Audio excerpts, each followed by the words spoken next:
Leitura da Palavra, 4 de agosto de 2020.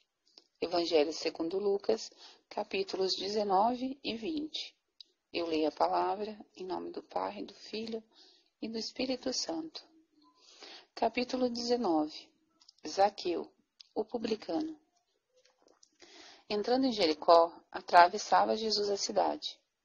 Eis que um homem chamado Zaqueu, maioral dos publicanos e rico, procurava ver quem era Jesus, mas não podia, por causa da multidão, por ele ser de pequena estatura. Então, correndo adiante, subiu a um sicômoro a fim de vê-lo, porque por ali havia de passar. Quando Jesus chegou àquele lugar, olhando para cima, disse-lhe: Zaqueu, desça depressa, pois me convém ficar hoje em tua casa. Ele desceu a toda pressa e o recebeu com alegria. Todos os que viram isso murmuravam, dizendo que ele se hospedara com um homem pecador. Entre mentes, Zaqueu se levantou e disse ao Senhor: Senhor, resolvo dar aos pobres a metade dos meus bens, e se alguma coisa tenho defraudado a alguém, restituo 4 vezes mais. Então Jesus lhe disse: Hoje houve salvação nessa casa, pois que também este é filho de Abraão, porque o Filho do Homem veio buscar e salvar o perdido. A parábola das 10 minas. Ouvindo eles essas coisas, Jesus propôs uma parábola. Visto estar perto de Jerusalém e lhes parecer que o reino de Deus havia de se manifestar-se imediatamente. Então disse: Certo homem nobre partiu para uma terra distante, com o fim de tomar posse de um reino e voltar. Chamou 10 servos seus, confiou-lhes 10 minas e disse-lhes: Negociai até que eu volte.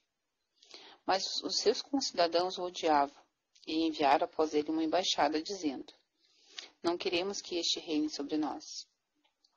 Quando ele voltou, depois de haver tomado posse do reino, mandou chamar os servos, a quem deram o dinheiro, a fim de saber que negócio cada um teria conseguido. Compadeceu o primeiro e disse: Senhor, a tua mina rendeu 10. Respondeu-lhe o Senhor: Muito bem, servo bom, porque foste fiel no pouco, terá autoridade sobre 10 cidades. Veio o segundo, dizendo: Senhor, a tua mina rendeu 5. A este disse: Terás autoridade sobre 5 cidades. Veio então outro, dizendo: Eis aqui, Senhor, a tua mina, que eu guardei embrulhada num lenço, pois tive medo de ti, que és homem rigoroso, tiras o que não pusestes e ceifas o que não semeastes. Respondeu-lhe: Servo mau, porque tua própria boca te condenarei. Sabias que sou homem rigoroso, que tiro o que não pus e ceifo o que não semeei? Por que não puseste meu dinheiro no banco? E então, na minha vinda, o receberia com juros. E disse aos que assistiam: Tirai-lhe a mina, e dai ao que tem as 10. Eles ponderaram: Senhor, ele já tem 10. Pois eu vos declaro: a todo o que tem, dar-se-lhe-á, mas ao que não tem, o que tem lhe será tirado. Quanto, porém, a esses meus inimigos, que não quiseram que eu reinasse sobre eles, trazei-os aqui, e executai-os na minha presença. A entrada triunfal de Jesus em Jerusalém. E dito isso, prosseguia Jesus subindo para Jerusalém. Ora, aconteceu que, ao aproximar-se de Betfagé e de Betânia, junto ao Monte das Oliveiras, enviou 2 de seus discípulos, dizendo-lhes: Ide à aldeia fronteira, e ali, ao entrardes, acharei preso um jumentinho, que jamais homem algum montou. Soltai-o e trazei-o. Se alguém vos perguntar, por que o soltais? Respondereis assim: porque o Senhor precisa dele. E indo os que foram mandados, acharam-no segundo lhe dissera Jesus. Quando eles estavam soltando o jumento, seus donos lhe disseram: Por que o soltais? Responderam: Porque o Senhor precisa dele. Então o trouxeram e, pondo as suas vestes sobre ele, ajudaram Jesus a montar. Indo ele, estendiam no caminho as suas vestes. E quando se aproximava da descida do Monte das Oliveiras, toda a multidão dos discípulos passou, jubilosa, a louvar a Deus em voz alta por todos os milagres que tinham visto, dizendo: Bendito é o Rei que vem em nome do Senhor, paz no céu e glória nas maiores alturas. Ora, alguns dos fariseus lhe disseram em meio à multidão: Mestre, repreende os teus discípulos.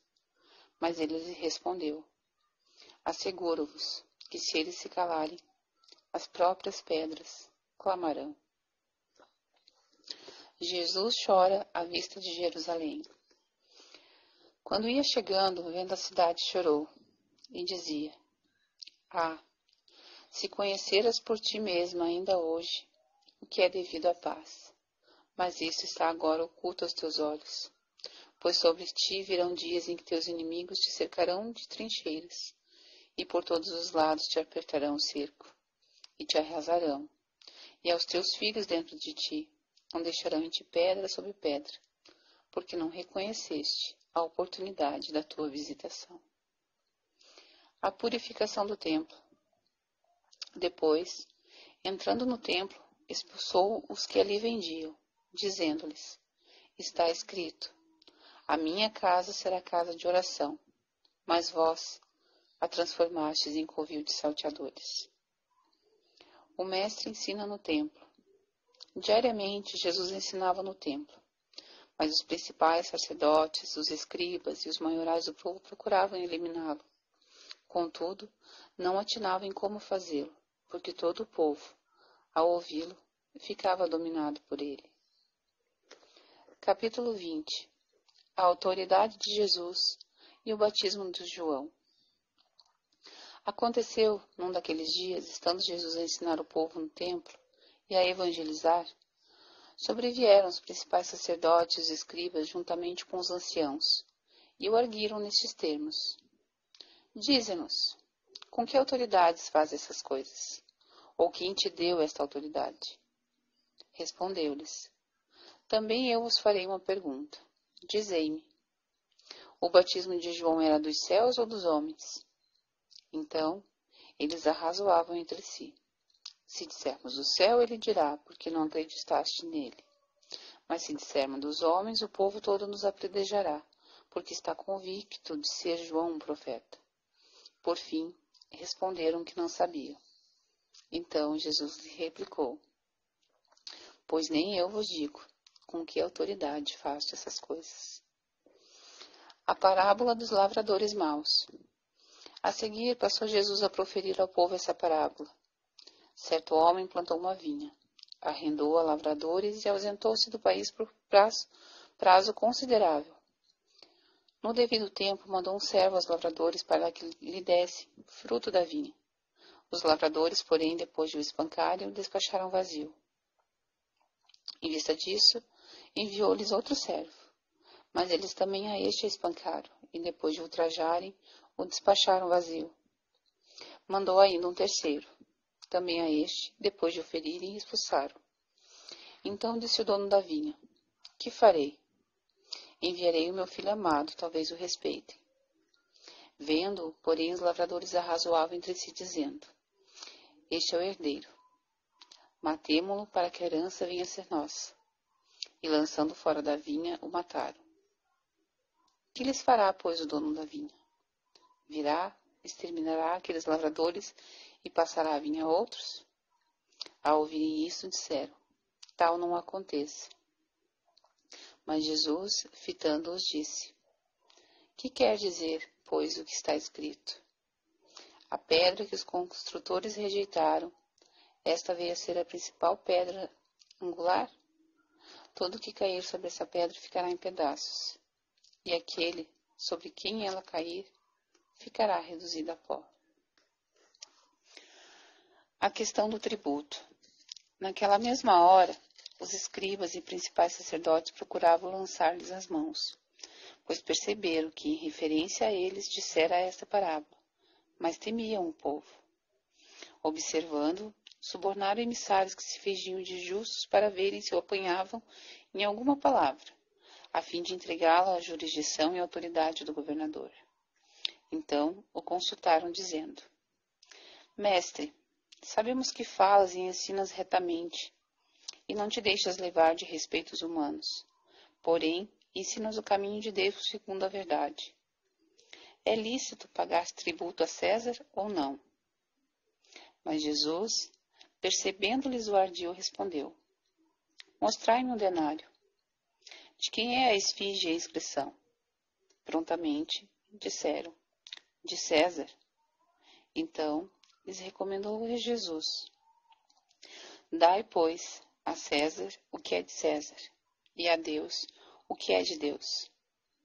Não puderam apanhá-lo em palavra alguma diante do povo, e, admirados da sua resposta, calaram-se. Os saduceus e a ressurreição. Chegando algum dos saduceus, homens que dizem não haver ressurreição, perguntaram-lhe: Mestre, Moisés nos deixou escrito que se morrer o irmão de alguém, sendo aquele casado e não deixando filhos, seu irmão deve casar com a viúva e suscitar descendência ao falecido. Ora, havia 7 irmãos. O primeiro casou e morreu sem filhos. O segundo e o terceiro também desposaram a viúva. Igualmente, os 7 não tiveram filhos e morreram. Por fim, morreu também a mulher. Esta mulher, pois, no dia da ressurreição, de qual deles será a esposa? Porque os 7 a desposaram. Então, lhes acrescentou Jesus: Os filhos desse mundo casam-se e dão-se em casamento. Mas os que são havidos por dignos de alcançar a era vindoura e a ressurreição dentre os mortos não casam, nem se dão em casamento. Pois não podem mais morrer, porque são iguais aos anjos e são filhos de Deus, sendo filhos da ressurreição. E que os mortos hão de ressuscitar, Moisés o indicou no trecho referente à sarça, quando chama ao Senhor, ó Deus de Abraão, o Deus de Isaque e o Deus de Jacó. Ora, Deus não é Deus de mortos, e sim de vivos, porque para eles todos vivem. Então disseram alguns dos escribas: Mestre, respondeste bem. Dali por diante, não ousaram mais interrogá-lo. O Cristo, filho de Davi. Mas Jesus lhe perguntou: Como podem dizer que o Cristo é filho de Davi? Visto como o próprio Davi afirma no livro de Salmos: Disse o Senhor ao meu Senhor: Assenta-te à minha direita, até que eu ponha os teus inimigos por estrado dos teus pés. Assim, pois, Davi lhe chama Senhor. E como pode ser ele seu filho? Jesus censura os escribas. Ouvindo, todo o povo recomendou Jesus a seus discípulos: Guardai-vos dos escribas, que gostam de andar com vestes talares e muito apreciam as saudações nas praças, as primeiras cadeiras nas sinagogas e os primeiros lugares nos banquetes, os quais devoram as casas das viúvas e, para o justificar, fazem longas orações. Estes sofrerão juízo muito mais severo. Amém. Obrigada, Senhor meu Deus, por mais essa palavra, Pai, no dia de hoje. Amém.